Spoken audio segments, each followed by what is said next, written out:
Well, I was very disappointed. This is about being able to access medical care, to have full equality for women, to make sure that we have access to reproductive freedom. Hi there, it's WAMC News Director Ian Pickus. And on this episode of the WAMC News Podcast, we catch up with New York Senator Kirsten Gillibrand. Well, with the election just 6 months away, it remains a busy time in the halls of Washington. Now that appropriations bills are in place, the Farm Bill and foreign policy are just a couple of areas of focus. Here's my latest conversation with New York Democratic Senator Kirsten Gillibrand. From my perspective, I'm a little more hopeful that maybe we can get back to business and get things done. I thought it was a breakthrough for Speaker Johnson to be able to separate the four bills, call the vote, and get it to the Senate. I am not sure that we're back to perfect regular order because now the FAA bill is being held up, and it sounds like the Speaker is going to do a short-term extension so that we can do it next week. I'm not sure. I just wish they would vote on it and bring it to us. I also feel like there's bills and opportunities in the Senate side that we could pass here and then hopefully pitch it to the House and maybe get it done there. One of the things that I'm hopeful for right now is that we could get our age discrimination bill through the Senate and then send it over to the House. Also, a number of bills surrounding the Farm Bill I'm working on to try to get done in this term, as well as a number of changes in the defense bill. So hopefully, I don't know, I think Speaker Johnson is somewhat novice and is learning as he goes. Marjorie Taylor Greene continues to threaten with a vote for his speakership. I don't know if that's going to happen, but it's certainly created a lot of instability in terms of being able to function properly to get the things done that the American people want us to get done. So let's talk about one of the things you just mentioned, the Farm Bill. Now we have some details here, and this is a 5-year bill that I think is a little overdue right now. So what do you think so far of what's in it? So all that we've published so far is the Democratic framework for the Farm Bill. So these are the agreements that we've made as a Democratic caucus that we want to fight for. I don't know that any of it's definitely getting in. I know that we have a shot of getting it in. So the things that I'm working on that I'm very proud of that would be great for New York, we want to expand and improve the access to the SNAP benefits. Those are the old food stamps. We want certain groups of people to have more eligibility because they're not getting the food and nutrition that they need. One is we want to make more military families eligible for SNAP benefits. We've realized that 24% of service members experience food insecurity every year. So we are trying to make sure that their basic allowance for housing is not included in the calculation about whether they're eligible for SNAP. That would go a long way to making sure that people can afford food. Second, we want to work on people who start working for the SNAP benefits program to get job training, to get a job. That's being held against them in access to get SNAP benefits. And we want to make sure that people who are trying to get job training can actually still get the food they need to survive. And then the last group that we're trying to include in are foster youth. If you're in foster care, you age out of your foster system at 18, you are going to college at 18. And so for all your 2 or 4 years at higher ed, you may be very and deeply food insecure, and because you don't have a home to go home to, your parents aren't sending you money, there's no support for going to the dining hall, and so getting them access to SNAP would be hugely important. So those are the 3 things I'm working on that.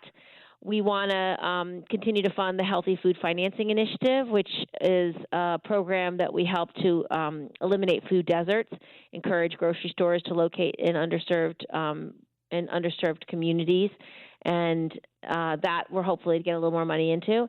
And then we want to increase the amount of funding for food banks. We've seen a lot of need for food across COVID and post-COVID, so we want to enhance that. And then for upstate folks, we really want to focus on our farms, dairy farming in particular. A lot of our dairy farmers have had a tough time and have very low margins, so we want to strengthen their dairy margin coverage program. We want to support our fruits and vegetables growers. We have hugely important specialty crops in New York State, so we want to increase funding for the specialty crop block grant program.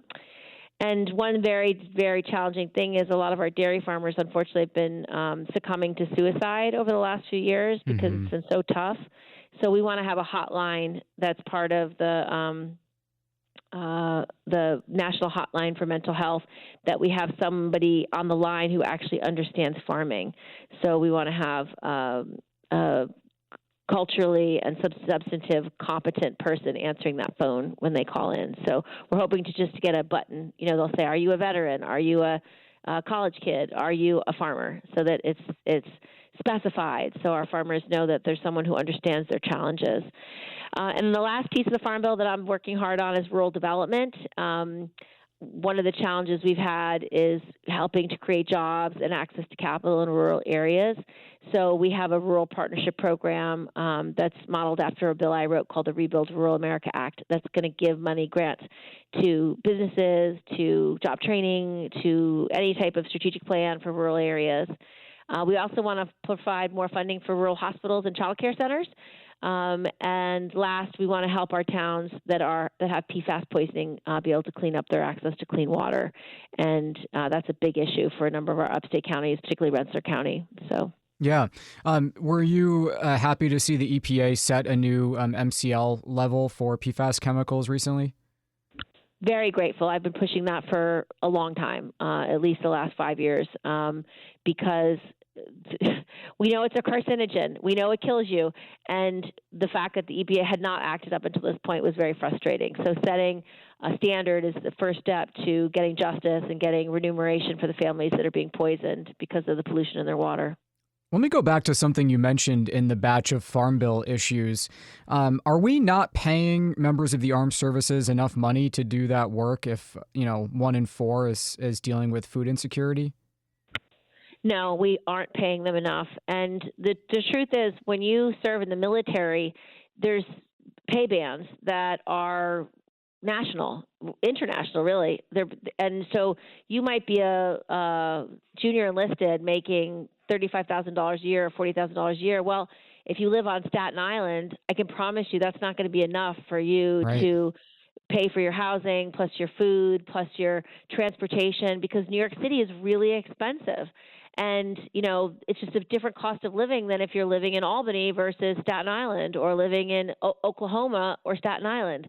So we really saw a lot of food insecurity for families that were living in high cost areas. And we need to do more by those families. Let me ask you about the fentanyl bill you were promoting the other day, the Fend Off fentanyl bill, which was part of that supplemental defense package. What does it do? So the most important thing it did is declare the international traffic in fentanyl as a national emergency. And by making that declaration, it surges resources and surges authorities for the administration to do much more. It will require the president to sanction transnational criminal organizations and drug cartels, key members that are engaging in this trafficking. It enables the president to use the proceeds of forfeited sanctioned property of fentanyl traffickers to further law enforcement efforts. It enhances the ability to enforce sanctions violations, making it much more likely that people who defy U.S. law will be caught and prosecuted. It requires a report to Congress about what the government's doing to take care of this. It allows Treasury to utilize special measures to combat fentanyl-related money laundering, and requires the Treasury Department to prioritize fentanyl-related suspicious transactions, which will allow us to go after more of these drug cartels and their financing. I have just a couple of seconds left in today's segment, but I was wondering, what was your reaction to the judge's ruling throwing out the Equal Rights Amendment that was supposed to be on New York State's ballot this fall? Well, I was very disappointed. This is about being able to access medical care, to have full equality for women, to make sure that we have access to reproductive freedom. And I think it was a technical problem. So I'm hopeful that on appeal that we will prevail. And I just hope that we can be heard on this argument because it was literally a technical issue that should not prohibit it from moving forward. I'm just wondering, were you surprised that Bernie Sanders from next door Vermont decided to run for another term? You know, I've found over the many years that when people devote their life to public service, they really love it and they really feel like they are called to it and can make a difference. So I'm not surprised that he's running for re-election. I'm sure he feels like he can continue to serve and be a voice for Vermonters and make a difference. So I'm not surprised. So speaking of re-election campaigns, you have one. Since your last time being with us, we interviewed the Republican candidate in the race, a retired police officer named Mike Sapricone. I'm going to paraphrase him. He said, "You're kind of part of the problem in Washington." So just wondering, what would you say is your message to voters about why they should send you back for another 6 years? Well, I would simply say that I have a very strong record of getting things done and that I reach across the aisle and work with Republicans to find the common sense, common ground to make laws that help people. Some examples of those laws that I've passed by working across the aisle and bringing people together are the 9/11 health bill. And we've done it over the last 15 years 3 times to get the resources that our first responders and family members need. Similarly, we work to get all of our veterans who are exposed to toxic burn pits during the War on Terror access to health care. That helps 3.5 million veterans. I've been working really hard on public safety. My bill to end gun trafficking, to make it a federal crime, passed last year, and we paired it with $1 billion for mental health violence disruption. That money has flowed into New York. They've gotten over $100 million of grant money for mental health issues, as well as we've arrested nationally, I think, 200 traffickers. We've confiscated over 2,000 weapons. That really helps our law enforcement keep our communities safer. I've also done a lot of work for women in the military, men and women in the military, giving them benefits for accessible child care, giving them safer and better housing, focused on sexual assault and sexual harassment, changing the legal system. And I've worked a lot to improve the workplace for workers. Last year, we were able to, or 2 years ago, we were able to allow someone who's harassed or assaulted in the workplace to go to a court of law, not have to sign non-disclosure agreements, restoring their constitutional rights. We're going to try to do the same thing for age discrimination this year. I've been working with Lindsey Graham on that. So my argument to voters is that it's an honor to serve, it's a privilege to serve, and that I would want to continue to do this service because I know I can make a difference and that I've gotten good things done for our state. Actually, I mentioned a retired police officer, so that gives me a segue to ask you about an idea you have to address a shortage of law enforcement officers in New York and elsewhere, and that's to offer them child care. How would a program like that work, and how would we pay for it? So one of the challenges that a lot of our first responders have is a challenge that our military men and women have, and I worked on it in the military context before I started to work on it in the first responder context. They don't have regular hours. They sometimes have to be at work by 4 a.m. They sometimes work till 2 a.m. And a lot of families that serve as first responders are often married to other first responders, so it's a double whammy when they have young children. So this bill will authorize $24 million in funding for each of the next 5 years under the Child Care Development Grant Program. It allows HHS to provide grants of up to $3 million for opening child care centers that have flexible hours that can meet the needs of these group of workers that regular daycares, regular child care cannot meet their needs at all. And it's really restricting people from joining law enforcement and from staying in law enforcement. I met with a number of our law enforcement across the state, and they've said that for firefighters and for police officers and for EMTs, they're having a real tough time getting the number of people they need. They can't recruit, and they can't retain. So we need public safety, and one way to help public safety is make it possible for more people to do these careers. Let me jump overseas while we have you here. Obviously, Antony Blinken has been calling in recent days for a ceasefire in Gaza. So do you think President Biden's administration is doing enough to stop the carnage there? And how would you like to see things move forward? So, this is an issue that's tearing apart our state, tearing apart our country. People are very divided over what to do and how to do it. My my perspective is this: terrorism is devastating, and what happened on October 7th is something that we should never wish on our worst enemy. It was so heinous, so evil, so destabilizing for the region. And the goal of Hamas was to create a 100 years war. Hamas doesn't believe Israel has a right to exist. Hamas wants Israel destroyed and wants to kill all the Jews. That's part of their mission statement. And so this is a challenge because defeating a terrorist organization is nearly impossible. The United States tried very hard to defeat ISIS and Al-Qaeda after 9/11, and we degraded both, but we certainly didn't eliminate either one of them. It took us 20 years to degrade them. So what I think we should be doing specifically is working with our allies, working with Israel in how we can fight terrorism effectively and protect civilian life and help as many innocent people in Gaza as possible with humanitarian aid. It's complex and difficult to do, but we have to do everything we can to get a ceasefire and to get the hostages returned. The circumstances have to be right to make that happen, and Israel has made many offers about how to move to a ceasefire and to the return of all the hostages. Unfortunately, Hamas does not want that.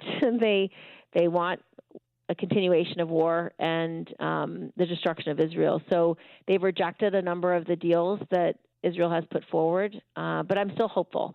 My hope for the region is that they can move towards a ceasefire and return of all hostages, and they can work on rebuilding a Palestinian state with the help of the Arab countries that want to align with Israel.